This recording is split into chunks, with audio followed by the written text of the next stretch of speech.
ton melalui uretra ke muara kandung kemih untuk mengeluarkan urin. Jadi memasukinya memang melalui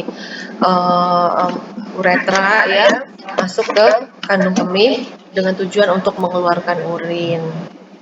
Tujuannya adalah satu, memonitor urin output dengan cara ketat. Ya tentu saja kalau dengan menggunakan kateter Foley ya kita bisa mengetahui berapa jumlahnya di dalam 24 jam ya. Jadi memonitor secara ketat adalah harus dengan menggunakan kateter. Kemudian yang kedua, memulihkan atau mengatasi retensi urin akut atau kronis. Yang ketiga, mengambil spesimen urin steril untuk pemeriksaan diagnostik. Yang keempat, pengaliran urin untuk persiapan operasi atau pasca operasi. Jadi dipasangnya menggunakan protap ya untuk kegiatan perioperatif. Jadi pre, intra, dan post ya.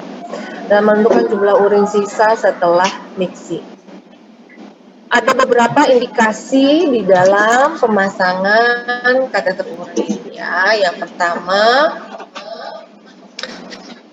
indikasi diagnostik ya. Jadi untuk keperluan diagnosa, menegakkan diagnosa adalah sebagai berikut. Yang pertama, mengambil spesimen urin tanpa terkontaminasi.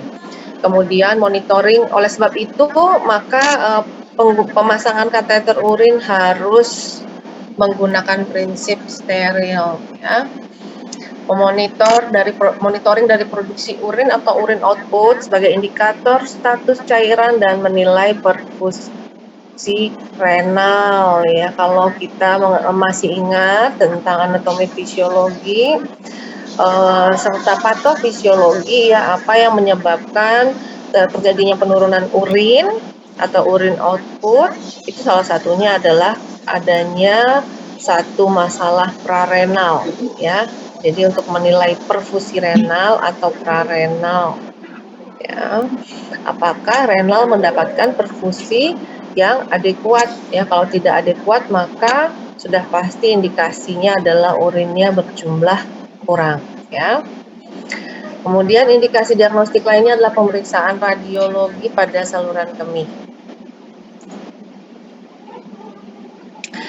Yang keempat, diagnosis dari perdarahan saluran kemih atau obstruksi saluran kemih, misalnya struktur atau hipertrofi prostat yang ditandai dengan kesulitan memasukkan kateter urin.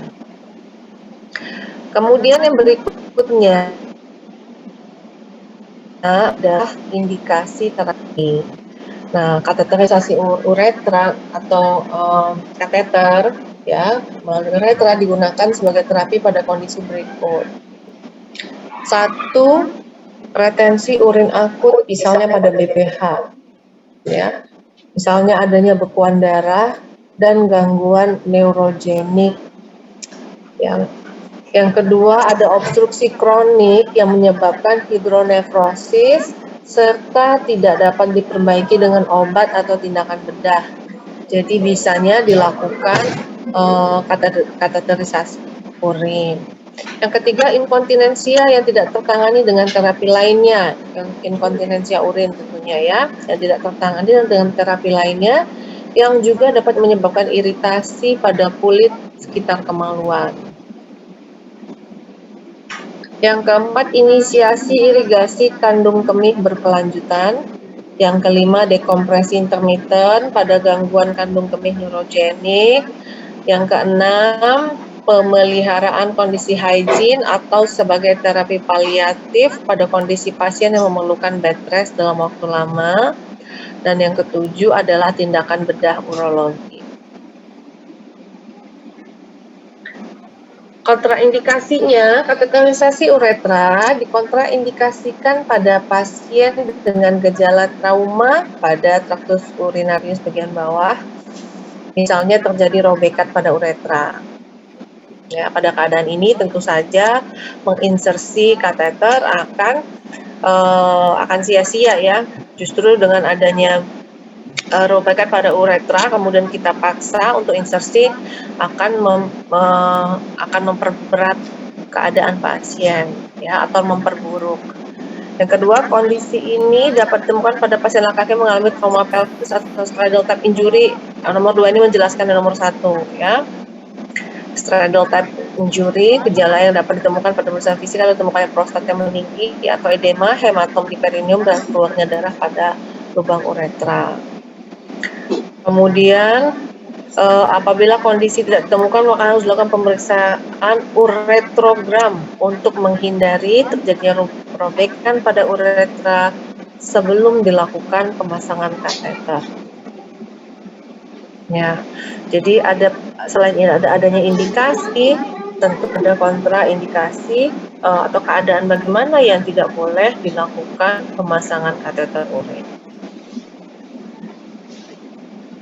Baik, yang berikutnya adalah alat dan bahan. Kita harus mempersiapkan apa saja alat-alat yang akan digunakan pada saat kita mau melakukan pemasangan. Jadi nanti di laboratorium itu Anda akan dihadapkan pada troli ya, troli yang berisi bermacam alat yang bisa jadi digunakan atau tidak digunakan di dalam pemasangan kateter urin. Anda harus menentukan alat-alat mana yang memang dipakai dan Anda jangan mengambil alat-alat yang tidak dipakai ya di dalam pemasangan urin. Apakah Anda mengenal apa saja alat-alat tersebut ya? Nah, Anda harus hafal alat-alat yang mungkin diperlukan, karena nanti kalau ujian itu tentu saja gugup ya kalau OC itu. Jadi yang sebelumnya sudah sehari-hari memasang kateter, tapi karena dibatasi oleh waktu ya, maka udah gitu diawasi juga ya, dinilai, maka biasanya akan gugup. Nah, nanti kalau mau ujian, saya harap tidak ya gugup boleh lah ya, tapi jangan terlalu gugup sehingga nanti ternyata lupa memotong plester ya, atau lupa mempersiapkan cairannya ya, yang untuk dimasukkan ke dalam balon dan lain sebagainya. Persiapan alat non steril, ada plaster, ada nampan beserta alas, ada sponge 10 cc, ada bengkok atau needle beacon, ada alat tulis, ada pot, ada gunting, aquades, jelly, betadine, kain penutup lain atau duk bolong ya. Tapi kalau kain penutup lain itu yang tidak steril berarti bukan duk bolong ya. Kain penutup lain itu di sekitarnya. Kemudian bola kapas safflon dan urin bag. Kemudian alat steril, tentu saja handphone steril dan set kateter urin steril. Ada pinset anatomis, ada kopis, ada lidi kapas, ada duk bolong. Prosedurnya yang pertama adalah memberikan salam terapeutik. Masih ingat salam terapeutik ya? Salam terapeutik itu Anda harus menyebutkan nama, menyapa pasien dengan namanya, ya. Kemudian Anda menjelaskan tujuan tindakan dan jangan lupa menutup sampiran. Kalau ada gorden, pakai gorden. Kalau ada serum, jangan lupa gunakan serum. Pastikan bahwa Anda tidak misal menggunakan serum, jangan sampai serumnya nanti menghalangi gerak kita di dalam memasang kateter. Ya, kadang-kadang terlalu menempel atau terlalu dekat atau terlalu kecil ruang geraknya ya setelah memasang sampiran. Kemudian mencuci tangan, sudah jelas ya. Kemudian mengatur posisi klien. Kalau kliennya laki-laki, maka posisinya terlentang. Kalau perempuan, supinasi dengan lutut ditekuk, paha fleksi. Ya, kaki diletakkan di tempat tidur dan tutupi klien dengan selimut atau kain. Ya, kalau secara teori memang kita harus menutupi pasien ya, kaki ke bawah ya, supaya tidak terlalu terpapar ya, atau terekspos dengan begitu terbuka. Tapi pada dasarnya kalau pada prakteknya, sering sekali ya untuk mengurangi hambatan gitu ya, saya sering melihat teman-teman itu bukan di PKT ya, di rumah sakit yang lain, sering sekali terbuka begitu saja ya, jadi polos banget ke bawah ya, jadi tanpa penutup. Nah, itu tidak ada privacy sama sekali. Kemudian meletakkan pot di bawah bokong klien, letakkan near backen di antara kedua kaki klien. Ini meletakkan pot ini kalau misalnya tidak terlalu perlu, tidak usah diletakkan ya. Pot ini kan, ini sebenarnya SPO ini SPO yang agak lama nih. Boleh yang nomor 6, kita tidak usah meletakkan pot di bawah bokong klien. Soalnya nanti pada saat ujian juga tidak ada potnya. Ya. Di bawah bokong klien itu cukup perlak ya, perlak kecil atau yang dilapisi oleh kain sehingga tidak terlalu panas ya. Kemudian sebelum membuka set steril, Anda pastikan bahwa yang di sekitar Anda itu semua sudah siap. Ya, siap untuk dipakai karena nanti pada saat ujian itu tidak ada asisten. Ya, jadi pastikan bahwa kalau Anda kidal, Anda berdiri di sebelah mana pasien. Ya, kalau Anda tangan kanan yang dominan, Anda berdiri di sebelah mana pasien. Ingat prinsip ya yang pernah diajarkan bahwa Anda tidak boleh membelakangi pasien. Ya.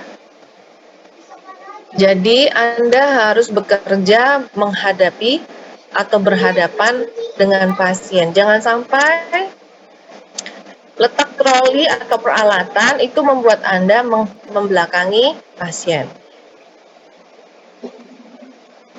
Ya. Jadi kalau misalnya Anda menggunakan tangan dominannya itu adalah tangan kanan, ya, pastikan bahwa alat-alat itu Anda letakkan, jangan sampai pada saat bekerja Anda membelakangi pasien. Ya. Oke, kemudian di sini nomor 7 ada membuka set steril. Tolong dicatat ya, yang lainnya ya, Anda semua mencatat mana yang nanti harus kita perbaiki.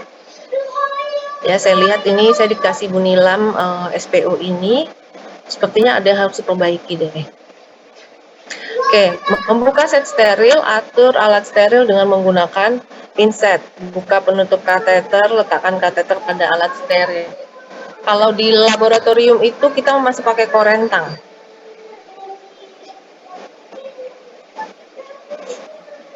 Kemudian menggunakan handscoon steril sebelah kanan terlebih dahulu. Tangan sebelah kanan digunakan mengambil pinset steril tangan kiri untuk membuka tempat bola kapas yang telah diberi saffron. Apakah di PKT masih pakai bola kapas? Yang pakai saffron? Kayak kasa sama betadine. Akan pakai kasa alkohol. Iya. Oh iya, ini ada nggak nih? Oke, kita lihat di nomor 11 itu ada minta tolong asisten ya, padahal nanti Anda nggak pakai asisten. Jadi sebelum membuka set steril, pastikan, bukan sebelum membuka set steril ya, pada saat Anda setelah membuka set steril, jangan lupa pil 1 lembar kasa steril ya untuk Anda beri jelly. Karena nanti kalau tangannya udah pakai handscoon steril, Anda nggak bisa mencet-mencet lagi, itu jelly. Ya.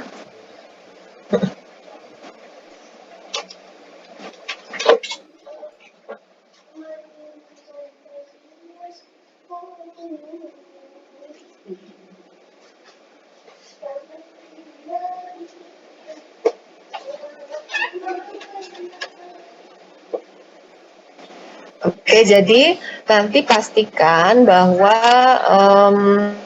Anda menyiapkan kasa yang sudah diberi jelly. Ya. Sudah pakai handphone kanan, kemudian ambil pinset steril untuk membuka tempat bola kapas setelah diberi saffron. Letakkan bola saffron pada kopis, pakai kembali sarung tangan sebelah kiri. Ya, jadi waktu membuka set steril itu baknya ya, Anda bisa menggunakan tutup bak itu untuk mengatur kasa yang diberi jelly. Kemudian ambil duk bolongnya ya, menutup perinel dengan menggunakan duk bolong. Pastikan pada saat Anda mengatur posisi duk bolong ya, pastikan bahwa Anda tidak menyentuh kulit pasien. Ya, berhati-hati di dalam mengatur duk bolong.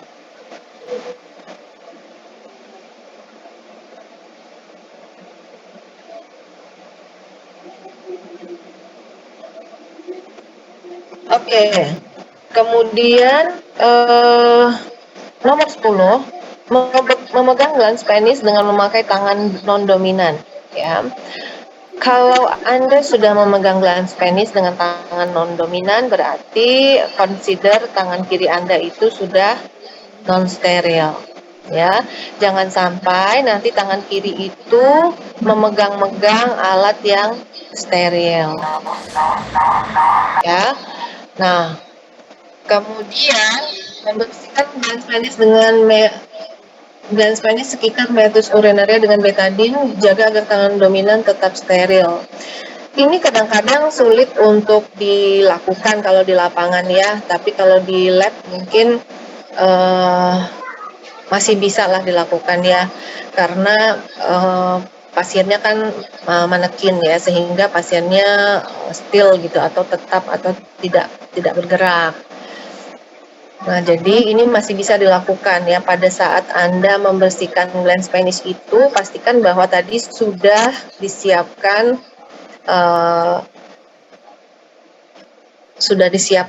kasa untuk membersihkannya ya, atau menggunakan kapas ya, kapas saffron.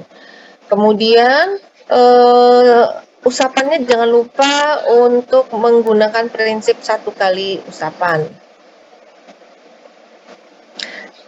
Kemudian mengolesi ujung kateter dengan jelly. Nah, di sini ya rasanya di sini nih ada sedikit yang harus ditambahkan karena di sini ujung kateternya harus diberi jelly, sedangkan kateternya tadi masih dalam plastik belum dirobek.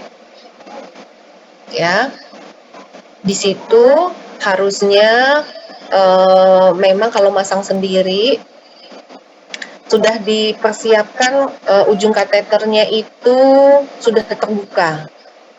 Jadi ujung plastik kateter itu sudah dirobek meskipun kateternya masih di dalam plastik ya.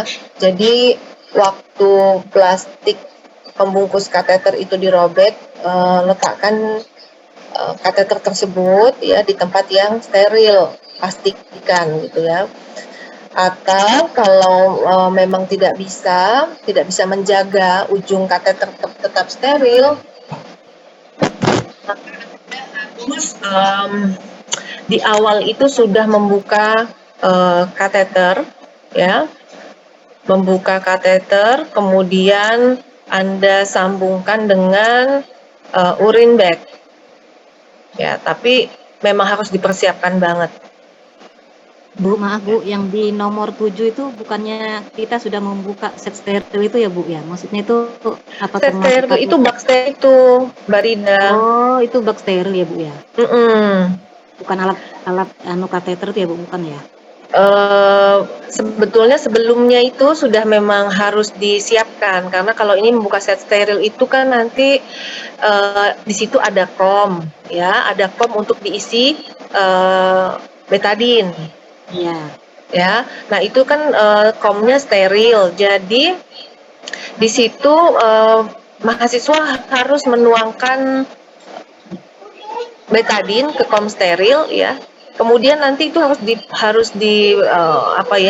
diperlakukan sebagai memang tempat yang steril gitu ya. Jadi dalam bak steril itu nanti ada dup bolong ya, ada kom steril ya, kemudian ada pinset, kemudian ada kasa, kemudian ada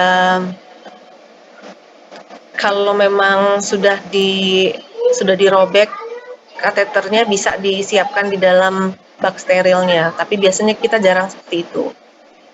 Ya kalau kita ngambil kateter baru ya, tentunya kateternya nggak dirobek dan dimasukkan ke situ ya. Biasanya sih begitu.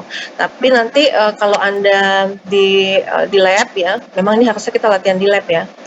Memang kalau Anda sudah di lab, nanti dipersiapkan saja bagaimana supaya kateter itu pada saat Anda sudah persiapkan dibuka bungkusnya, itu jangan sampai dia menyentuh area non steril di luar bak steril itu, bak instrumen. Ya. Kemudian mengolesi ujung kateter dengan jeli ya. Jadi jeli yang sudah kita oleskan di kasa steril tadi itu harus diestimasi berapa banyak jumlahnya sehingga sesuai dengan panjang ujung kateter yang akan dimasukkan ke dalam uretra. Untuk laki-laki berapa senti? Sini nggak ada ya. Ya, untuk jeli itu memang diberikan 6-10 cm ya. Harapannya pada saat dimasukkan atau pada saat dioleskan itu bisa kita bantu pengolesannya ya. Kemudian nanti kalau dimasukkan hampir semuanya ya untuk memastikan bahwa kateter itu sudah masuk sampai ke vesika. Memastikan urin telah keluar gitu ya. Kemudian kateter urin disambungkan pada urin bag. Nah, nomor 13 ini ya menurut pengalaman kalau sudah ujian biasanya mahasiswa itu menggunakan bermacam-macam urutan ya. Karena ini panjang, saya itu biasanya tidak pernah mematok bahwa urutannya harus seperti ini. Yang penting pada saat sudah membuka set steril, itu Anda tidak salah antara tangan kanan dan tangan kiri, mana yang masih steril dan mana yang sudah on. Ya, karena ada saja yang gayanya itu di awal dia sudah menyambungkan kateter dengan urin bag. Ya, ada yang nanti belakangan. Ya, jadi pada saat praktek ujiannya, pada saat ujian mungkin mahasiswa itu ada yang terbalik-balik antara urutan ini gitu ya. Ya karena mungkin memang lupa atau mungkin karena tidak terlalu prinsipal sehingga menurut saya tidak salah. Ya, seperti menyambungkan kateter langsung pada urin bag gitu ya. Kadang-kadang itu merupakan satu langkah yang praktis ya, asalkan itu tidak menyalahi prinsip steril. Yang bahaya itu kalau misalnya tercampur baur antara bersih dan steril. Nah, itu yang bahaya. Karena kita harus memastikan bahwa ujung dari kateter itu yang akan kita insersi itu tidak boleh sama sekali menyentuh yang non steril. Karena prinsipnya memang harus steril. Ya, karena terlalu banyak infeksi saluran kemih ya pasca pemasangan kateter. Ya, jadi jangan sampai kita menambahkan masalah pada masalah. Jadi kateter urin itu seharusnya bukan menjadi sumber dari infeksi, tapi menjadi solusi ya bagi sebuah masalah. Oke, memastikan urin tetap keluar, selanjutnya kateter urin disambungkan pada urin bag. Nah, kalau Anda mengambil langkah yang ini bahwa Anda pastikan urin tetap keluar itu tanpa disambungkan kepada urin bag terlebih dahulu, pastikan bahwa ujung yang akan disambungkan ke urin bag itu berada di bengkok. Ya, jadi bengkok itu untuk apa? Fungsinya berada di antara kakinya klien, yaitu tadi ya, untuk menampung dari urin yang keluar pertama kali pada saat insersi. Jadi jangan sampai terkicir-kicir urinnya kemana-mana gitu, karena ujung dari pangkal dari kateter urin itu tidak Anda tempatkan di bengkok. Izin tanya, Bu. Oke. Ya, silakan. Ini Bu, kalau prinsip steril itu nanti misalnya saat praktek itu kita siapkan seperti kayak meja operasi itu, nah Bu, seperti jadi kita duk lubang ya, kita taruh di meja, jadi lebih leluasa untuk menaruh biar menjaga kesterilan itu, bisa enggak ya Bu? Misalnya kalau kayak taruh di bak instrumen itu kan resiko, misalnya kita mau buka, ini tangan kita kan saat menyiapkan itu posisi belum steril kan Bu. Misalnya jadi kita buka nih kateter urin bag kan itu dalam kondisi ditaruh di duk lubang yang kondisi steril di meja seperti itu. Terus jeli kita ambil. Duk bukan buat naruh barang ya Mbak Win. Jadi duk lubang itu memang untuk memudahkan kita di dalam memfokuskan apa yang akan kita kerjakan. Ya, jadi artinya memang itu untuk bagian dari tubuh pasien. Kalau maksudnya adalah untuk memperluas wilayah kerja, nanti itu mahasiswa hanya diberikan satu troli dan satu nampan. Jadi kalau untuk mempersiapkan alat, silakan menggunakan bak instrumen itu nanti dibuka ya, sehingga pada saat harus mengeluarkan isinya, pastikan bahwa yang boleh ditaruh tidak dijaga kesterilannya. Jadi misalnya seperti kom itu dikeluarkan, itu kan nggak apa-apa dia ditaruh di tempat yang di sebelah atau di luarnya bak instrumen. Karena apa? Yang kita pentingkan adalah bagian dalamnya, ya. Bagian luarnya sih nggak apa-apa, nggak perlu di daerah yang steril, tapi bagian dalamnya harus kita jaga sterilannya, karena dia akan menjadi tempat dari betadin, ya. Betadinnya juga nuangnya harus memenuhi kaidah ya, jadi dituangkan beberapa senti gitu dari kom sehingga tidak menyentuh. Nah itu jadi tidak ada tempat yang lebih luas memang untuk perawatnya di dalam mempersiapkan alat, karena troli dan nampan itu sudah cukup.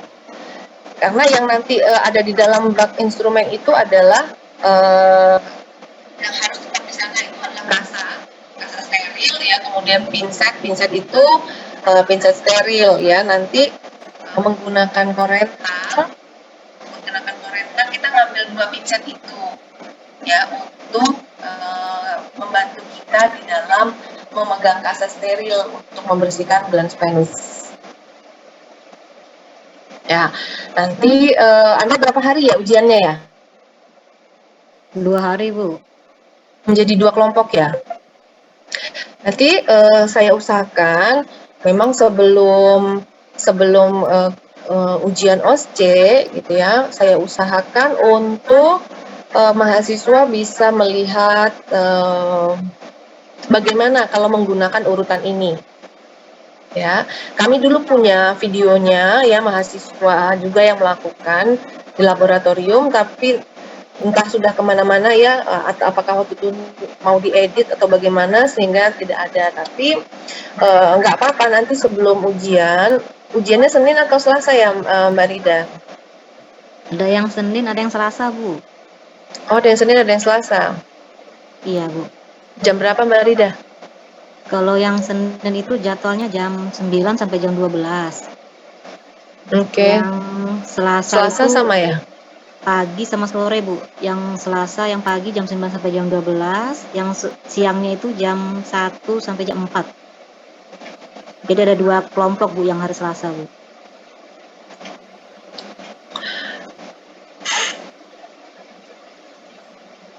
Oke, bertanya aja deh mana yang masih perlu ditanyakan deh ya.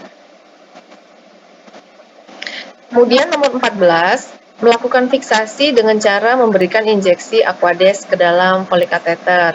Kita menggunakan Aquades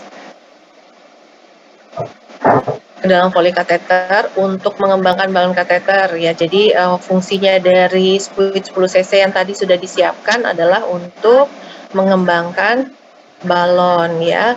Jangan lupa bahwa pangkal dari kateter itu dia ada beberapa mulut gitu ya, beberapa pipa atau cabang. Nah, jadi jangan sampai salah di dalam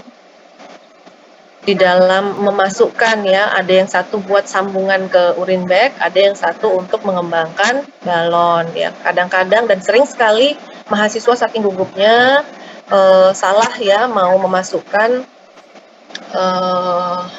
cairan untuk fiksasi ini ke cabang yang lain ya. Nah, lihat bagaimana cara kita menentukan jumlah di dalam balon untuk fiksasi. Kita melihat ada kode di cabangnya itu ya, kode berapa cc atau berapa mililiter maksimal dari cairan yang bisa disuntikkan untuk fiksasi ya. Oke, sesudah kita melakukan pengisian balon, kemudian menarik dengan cara perlahan untuk memastikan bahwa kateter telah terfiksasi dengan aman. Kemudian yang ke-16, menulis tanggal pemasangan kateter pada plester yang dapat direkatkan ke selang bag urin dengan paha klien. Ya, ini untuk tujuan fiksasi ya. Kemudian fiksasi selang kateter dengan plester dan letakkan selang kateter pada paha klien. Ya, pastikan bahwa pada saat Anda melakukan fiksasi, posisi penis adalah ke arah atas. Ya, jadi memfiksasi untuk klien pria itu arah dari penisnya harus ke arah atas ya, sehingga fiksasinya itu berbeda dengan klien wanita. Merapikan klien, merapikan alat-alat ya, membuang sampah jangan lupa, dan mencuci tangan. Ya, ada pertanyaan? Silakan. Ibu, maaf mau bertanya. Silakan. Nanti waktu pas sebelum pemasangan kateter itu, kateternya kita nggak tes dulu ya Bu, apakah itu balonnya nanti bisa mengembang, tidak bocor gitu Bu? Biasanya sih enggak sih Mbak, enggak dites. Iya udah Bu. Iya, tapi kalau mau dites ya nggak apa-apa, karena nanti gini, pada saat ujian itu kita kan memakai kateternya bergantian ya. Maksudnya sesudah dipakai oleh mahasiswa nomor 1 ya, kemudian mahasiswa nomor 2 itu kita kan nggak mungkin menggunakan kateter baru terus. Jadi nanti akan di bergantian begitu alatnya. Nah, itu bisa dilakukan pengujian. Baik Bu, terima kasih Bu. Ya, Mbak.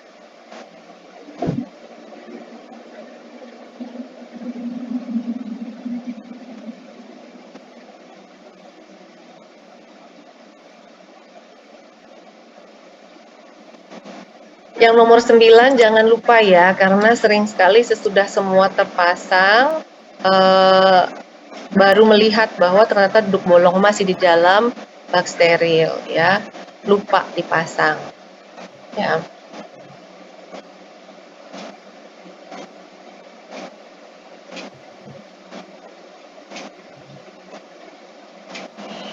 Nah, di sini ada yang lupa nih ya. Bu Nilam lupa memasukkan di sini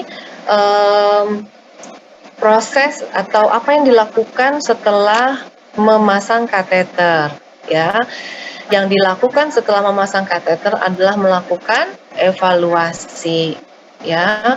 Anda mencatat jumlah urin yang keluar ya, warnanya apa, kemudian apakah ada hal-hal yang perlu dilaporkan, misalnya ada bekuan darah ya, atau warnanya, kalau ada bekuan darah berarti kebanyakan warnanya mungkin tidak kuning ya, mungkin ada yang berwarna sedikit kemerahan, atau banyak sekali stolsel gitu ya. Nah, itu harus dilaporkan. Kalau baunya biasanya memang bisa tercium ya, tapi bisa juga tidak tercium ya.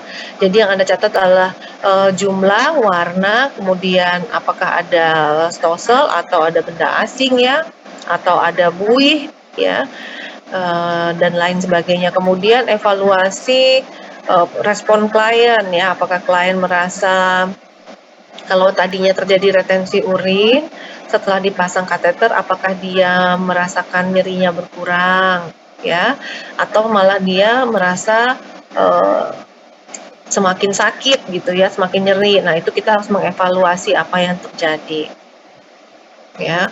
Kemudian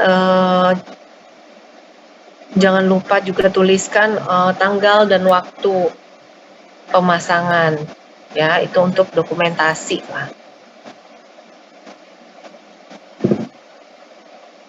Jadi ingat ya, prosedurnya ada persiapan, kemudian ada persiapan alat, ada prosedur pemasangan, dan ada dokumentasi. Ya, apa yang dokumentasikan tanggal atau waktu ya, tanggal dan hari atau jam, kemudian evaluasi apa hasil dari pemasangan kateter tersebut. Itu biasanya ditanyakan pada saat ujian.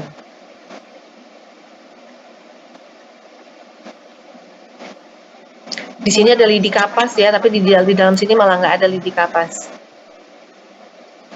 Lidi kapas ini untuk membersihkan penis ya, berarti di sini tidak ada lidi kapas. Lidi kapas itu diganti dengan pinset ya, yang menjepit kasa steril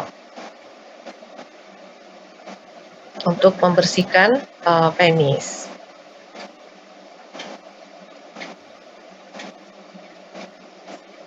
Ya, saya stop ya. Ya, itu adalah standar prosedur operasional dari pemasangan kateter. Saya harap prosedur ini dapat dilakukan dengan aman ya, atau dengan baiklah oleh mahasiswa pada saat ujian. Mungkin ada pertanyaan? Ya, tidak terlalu sulit ya kalau pemasangan kateter. Hanya saja prinsip-prinsipnya itu jangan sampai lupa, karena nanti Anda kan harus tetap mempertahankan kesterilan dari apa yang diinsertkan ke dalam uretra. Nah, di situ yang kadang-kadang suka salah ya. Sebenarnya kalau memasukkannya saja gampang ya. Ini kan melakukannya sendiri tanpa asisten. Jadi memang tahap persiapannya harus dilakukan. Tahap persiapannya harus diperhatikan dan diingat. Gitu ya.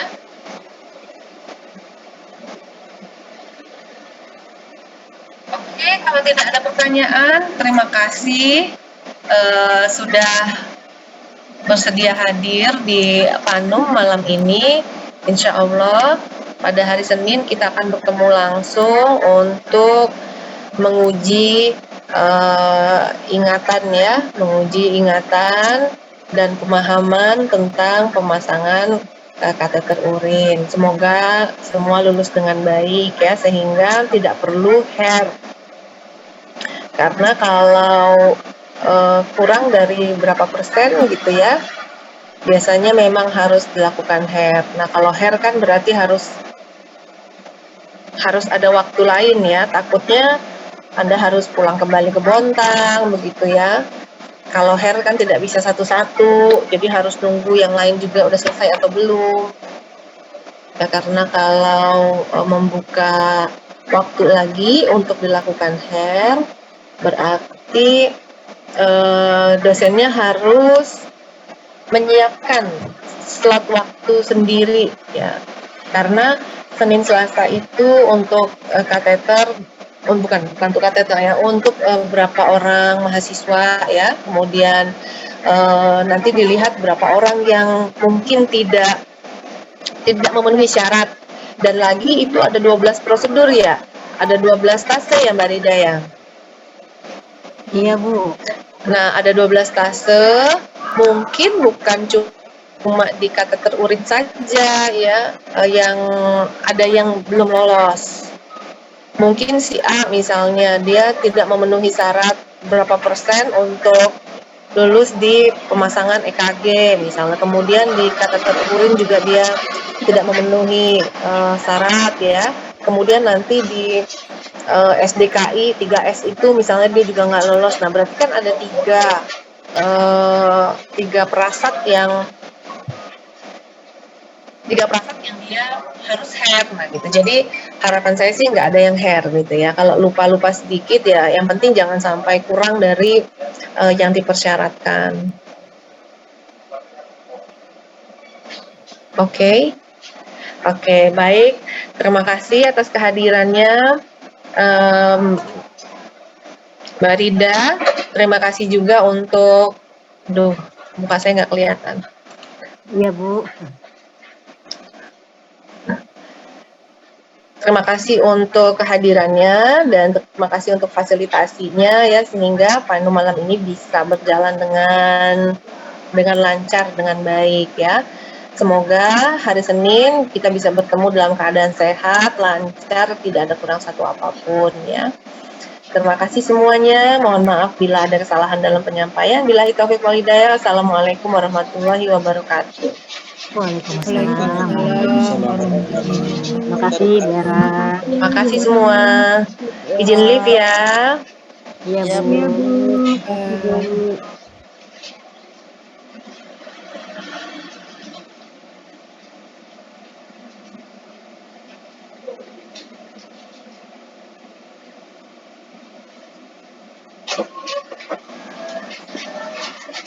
Kok pakai dibolong barang ya? Bapak.